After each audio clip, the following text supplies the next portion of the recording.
All she did was write unity in chalk, and it nearly tore the whole neighborhood apart. Before we dive into this powerful story, I want to ask you something straight from the heart. If you believe voices that are silenced deserve to be heard, if you believe truth and unity matter, then subscribe right now. Don't wait. Every story we tell here gives light to struggles that are too often ignored. Your subscription helps this channel keep telling them. The morning sun rose over Willow Creek, a neat suburban neighborhood where lawns looked manicured enough to be on a magazine cover. The street was quiet, except for the scrape of chalk against pavement. Maya Thompson, a 17-year-old high school senior, crouched at the edge of her driveway. She wasn't tagging graffiti, wasn't vandalizing property. She was drawing.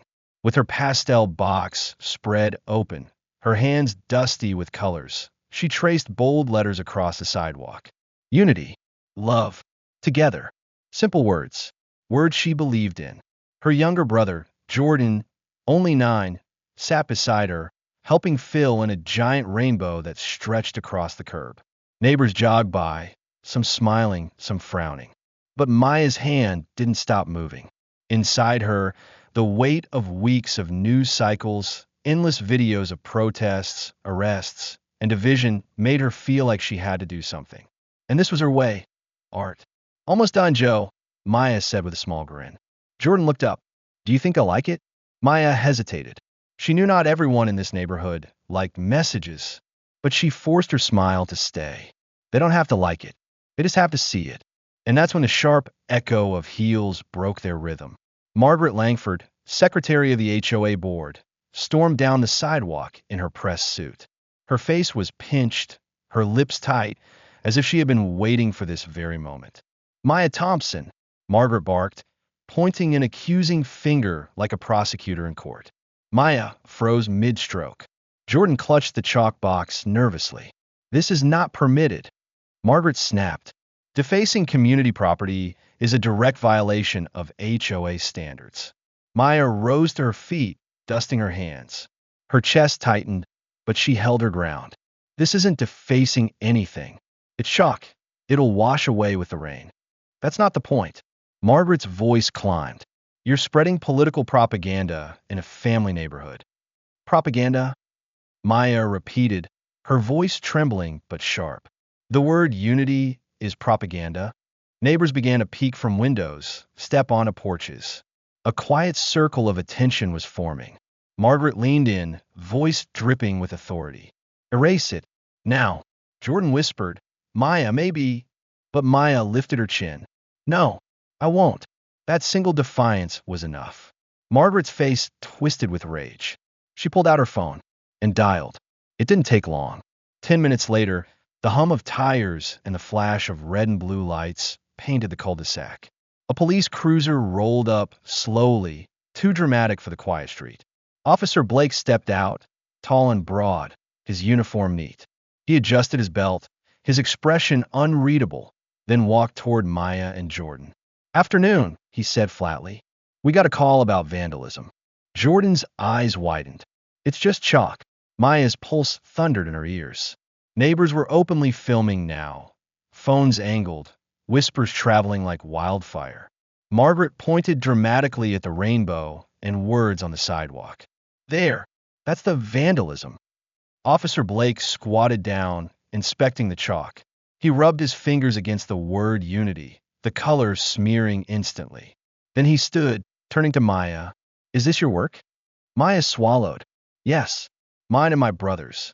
But it's not vandalism. It's art. It's... Blake cut her off. Step back, ma'am. The sudden shift in tone made Maya's stomach drop. Jordan clutched her arm. Don't let them take you, Maya. The crowd of neighbors grew. Phones rose higher. The tension was thick enough to choke on. Margaret folded her arms smugly. Arrest her if she won't comply. She's been a nuisance in this neighborhood for years. Maya's face flushed. That's a lie. She turned to Blake, desperation seeping through her voice. It's chalk.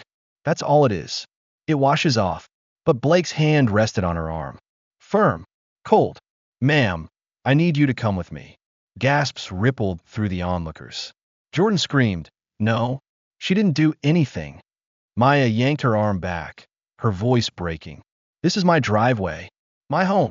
That's when another voice cut through the chaos. Enough. From across the street, Mr. Alvarez, a retired history teacher and one of the oldest residents in Willow Creek, stepped forward. He leaned heavily on his cane, but his voice carried power. "This is absurd," he shouted. "That girl has done nothing wrong." Neighbors turned their cameras toward him. His weathered face burned with righteous anger. "You want to talk about vandalism? Kids break windows with baseballs every summer. Nobody calls the cops. But a child writes unity in chalk, and suddenly it's a crime." The crowd murmured. Some nodded. Some shifted uncomfortably. Margaret snapped back. "This is a matter of rules. Rules must be followed." Alvarez pointed at her, his hand shaking but strong.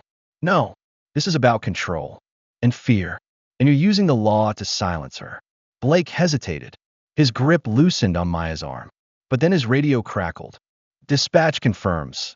Proceed with detainment." The words hit like a hammer. Maya's knees weakened. She could barely breathe. The world spun as Blake reached again for her arm, his cuffs glinting under the sun. Jordan screamed, clinging to her leg. "No, she didn't do anything. Please."